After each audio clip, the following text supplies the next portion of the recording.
जीवन। क्या आपने कभी सोचा है कि इस धरती पर जीवन की उत्पत्ति किस तरह से हुई है? वैसे तो जीवन के उदय को लेकर इस धरती पर काफ़ी थ्योरीज प्रचलित हैं, पर आज हम बात करेंगे वैज्ञानिक तथ्यों पर आधारित एक थ्योरी के बारे में, जिससे हम जान पाएंगे कि हमारी धरती पर जीवन का उदय किस तरह से हुआ था।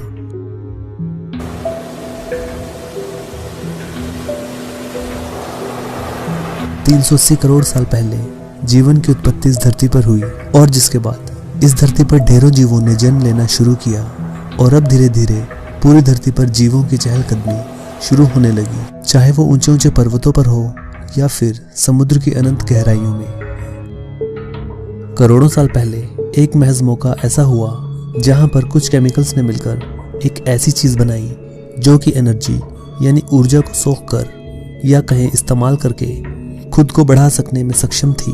और यही है हमारे दुनिया के जीव की सबसे पहली परिभाषा, जो कि खुद को मल्टीप्लाई यानी कि अपनी संख्या को बढ़ा सकते थे। और यह एक शुरुआत थी इस रोमांचक सफर की, जिसने कि आज इंसान जैसे इतने जटिल शरीर वाले जीवों को इस धरती पर बना दिया। जैसे ही जीवन की शुरुआत हुई, तभी से उसमें अपने आप को बदलाव लाने की रेस भी शुरू हो गई। जीवों ने अपनी जनसंख्या बढ़ाना शुरू की, पर इसके साथ साथ एक जरूरी चीज वो हो रही थी, और जिसको आप एवोल्यूशन के नाम से जानते हैं, यानी कि जो नई जनसंख्या पैदा हो रही थी वो अपनी पुरानी जनसंख्या से सिर्फ उन चीजों को ले रही थी जो उसके लिए आगे फायदेमंद होंगे। आगे चलकर इसके बारे में हम पेपर्ड मॉथ का एग्जाम्पल लेकर इसके बारे में गहराई से जानेंगे। और रही उन जीवों के अलग होने की बात, वो नई जनसंख्या इसलिए अलग थी क्योंकि उस समय धरती के वातावरण के अनुसार अपने आप को ढालना बेहद जरूरी था, और सभी जीव इसी दौड़ में लगे थे।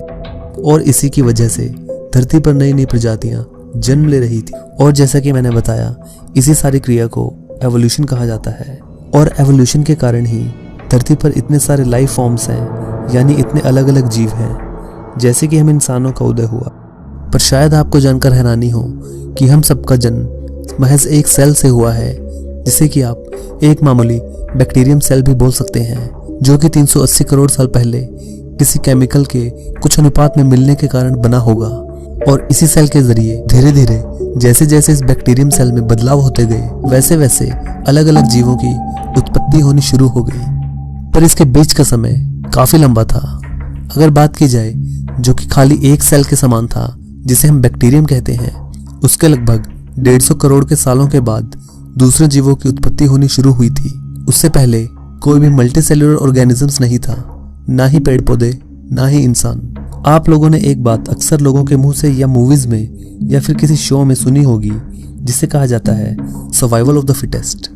और survival of the fittest he evolution का एक अहम स्तंभ है, पर इसको ही नेचुरल सिलेक्शन कहा जा सकता है। इसके बारे में भी आइए अब हम जानते हैं। कुदरत में हमेशा से जीना एक कंपटीशन रहा है, या कह सकते हैं जहां हारने वालों के लिए कोई जगह नहीं है। और जो जीव अपने आप को कुदरत के दिए गए रिसोर्सेज के इस्तेमाल करके अपने आप को जीवित रख सकते हैं, वही इस जीवन की रेस में आगे बढ़ते आए हैं। फिर चाहे हम पुराने जीव जैसे मगरमच्छों की बात करें या फिर खुद इंसानों की। और इसी तरह नेचुरल सिलेक्शन के जरिए प्रजातियां सर्वाइवल ऑफ द फिटेस्ट की रेस में खुद को बनाई हुई है। पर यही बात कभी कभी उल्टे भी साबित हो जाती है, जहां पर सबसे ताकतवर भी कभी कभी सबसे कमजोर नजर आता है, और जिसे कि हम अभी एक एग्जाम्पल के जरिए भी समझेंगे। हम बात करने वाले हैं पेपर्ड मॉथ के बारे में। इससे आपको एवोल्यूशन का पूरा कॉन्सेप्ट समझ में आ जाएगा, और सर्वाइवल ऑफ द फिटेस्ट की आपके लिए एक अलग ही परिभाषा बन जाएगी। 1800 में पेपर्ड मॉथ के बारे में एक अध्ययन किया गया।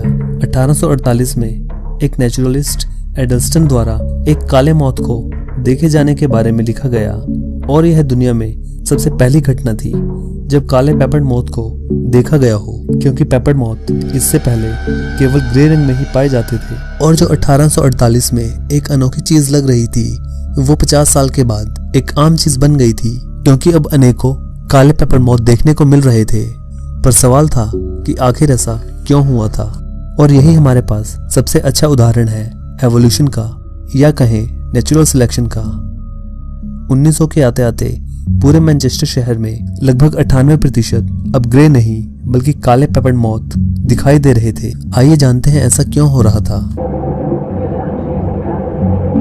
दरअसल 1848 के बाद का समय एक तरह से इंग्लैंड के लिए इंडस्ट्रियल रेवोल्यूशन या कहें औद्योगिक क्रांति का एक समय था। बहुत सी इंडस्ट्रीज बन रही थी और जिनमें कोयले का भरपूर इस्तेमाल किया जा रहा था, जिसके कारण भारी मात्रा में काला धुआं निकल रहा था और जो वातावरण में घुल रहा था। और इन सब के कारण जंगल में पेड़ पौधों पर वो जमने की वजह से थोड़े से काले पड़ रहे थे और जिनके चलते पेपर मॉथ भी काले रंग में पैदा होने लगे थे। पर यह उनका कलर चेंज यानी रंग बदलना महज इसलिए नहीं था कि वो धुएं के कालेपन के कारण काले हो रहे थे, बल्कि यह बदलाव वो अपने जीन्स में लेकर आ चुके थे और जीन में चेंज लाने के चलते यह क्वालिटी आगे पैदा होने वाले मौत में आ रही थी। और अब घने काले जंगल में यह मौत ज्यादा सुरक्षित थे। और वह ज्यादा सुरक्षित इसलिए थे क्योंकि अब घने जंगल में जो ग्रे मौत थे वो ज्यादा चमक रहे थे और जो कि शिकारियों का आराम से भोजन बन पा रहे थे। पर वहीं काले मौत शिकारियों की नजर से बचकर लंबे समय तक जी पा रहे थे और वो अपनी प्रजाति को ज्यादा बढ़ा पा रहे थे। तो ये था नेचुरल सिलेक्शन का एक बेहद उम्दा उदाहरण, जिससे हम जीवों के बारे में जान पाए कि जीव खुद को अपने आप को बचाकर कैसे आगे बढ़ते आए हैं। और इसी तरह हम लोग जैसे जैसे जिस जिस काम में फायदा नजर आता गया उसी चीज को अपनाते गए तो वो ग्रेट एप से मनुष्य बनने में सक्षम हुए। और इसी तरह सिंगल सेल के एक एवोल्यूशन से हम लोग आज इतने जटिल शरीर के साथ उपस्थित हैं। पर अगर हम बात करते हैं एवोल्यूशन, अगर पूछा जाए कि इन सब बातों का आधार क्या है, कि आखिर हमें कैसे पता चला कि ऐसा कुछ हुआ था, यानी कि जो जानवर आज जैसा है वो पहले कैसा था, हमें कैसे पता चला कि एवोल्यूशन जैसी कुछ चीज धरती पर हुई थी और जिसने आज सभी जीवों को इतना सक्षम बनाया है। तो हम यह सब जान पाते हैं फॉसिल्स की वजह से।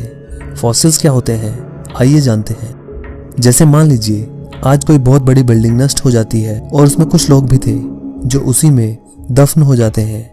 और बहुत समय बाद जब उस बिल्डिंग की खोज की जाती है तो जो उन इंसानों की हड्डियां मिलेंगी जिनसे उनके बारे में पता चल पाएगा, उन्हें फॉसिल्स कहते हैं। तो इसी तरह हमें आज जो फॉसिल्स मिलते हैं और उनके आज की उसी समान के जानवरों के साथ कंपेयर करके पूरे एवोल्यूशन की कहानी समझ में आती है। इसी तरह जैसे जैसे एक एक फॉसिल हम लोगों को मिलता चला गया, वह एवोल्यूशन की कहानी को बयां करता चला गया। पर इन फॉसिल से समझ पाना भी इतना आसान नहीं होता जितना यह बोलने में लग रहा है। इसके लिए काफी गहन अध्ययन करना पड़ता है और बहुत सी चीजों का भी ध्यान देना पड़ता है कि उस समय वातावरण किस प्रकार का था, जिसकी वजह से इन जीवों में क्या चेंजेस आए होंगे। अगर हम बात करें जब धरती एक आग के गोले के समान थी और जैसे जैसे धीरे धीरे वातावरण ठंडा होने लगा, तभी ज्वालामुखियों की गैसों से वातावरण जहरीला होने लगा। पर इसके कारण बारिश की उत्पत्ति भी होने लगी, जिसके कारण हमारे विशाल महासागरों का भी निर्माण हुआ। और जब लाइटनिंग यानी कि आकाश से पानी पर बिजली गिरी तो माना जाता है कि एक ऐसे सेल का जन्म हुआ जो अपने आप को उस वातावरण में जीवित रख सकता था। और यही नहीं बल्कि वो अपनी कॉपीज भी बना सकता था, यानी कि अपनी संख्या को बढ़ा सकता था। और यही इस धरती पर जीवन की उत्पत्ति का आधार माना गया है। और यह सब हुआ था लगभग 350 करोड़ साल पहले। पर जीवन को आगे बढ़ने के लिए एनर्जी की आवश्यकता होती है, और जो कि सबसे पहले सेल्स ने लेनी शुरू करी सूर्य की रोशनी से। और इन सेल्स को सियानोबैक्टीरिया कहा गया। पर सिर्फ यह रोशनी भर काफी नहीं थी, इन सेल्स को थोड़े गर्म माहौल की भी आवश्यकता थी अपने आप को जीवित रखने के लिए। और उसका स्रोत भी उन्हें महासागरों की गहराइयों में ही मिला, जो कि थी गर्मी छोड़ने वाले महासागरों की जमीन में बने वेंट्स। और वो गर्मी गर्म पानी के माध्यम से छोड़ा करते थे, जो कि गर्म पानी के प्रवाह को छोड़ते थे, जो कि सेल्स को जीवन की शुरुआत करने के लिए जरूरी था। और आज के जमाने में भी हमें बहुत से वेंट्स मिले हैं जो कि महासागरों की गहराइयों में हैं। 1977 में ऐसा सबसे पहला वेंट खोजा गया था और उसके बाद ऐसे अनेकों वेंट्स मिले हैं जो कि इस बात की पुष्टि की तरफ लेकर जाते हैं। तो क्या यह इस बात की तरफ भी इशारा करते हैं कि क्या हम भी बैक्टीरिया से ही निर्मित हैं? जैसा कि हम अब तक जान पाए हैं कि सबसे पहले बैक्टीरियम सेल्स ही आए, जो कि लगभग 350 करोड़ साल पुरानी बात है। और उसके लगभग 150 करोड़ साल बाद वो अपने आप को इतना सक्षम बना पाए कि वो आपस में मिलकर एक कॉम्प्लेक्स सेल के नेटवर्क को जन्म दे पाए। और इस प्रोसेस को एंडोसिम्बायोसिस नाम से जाना गया।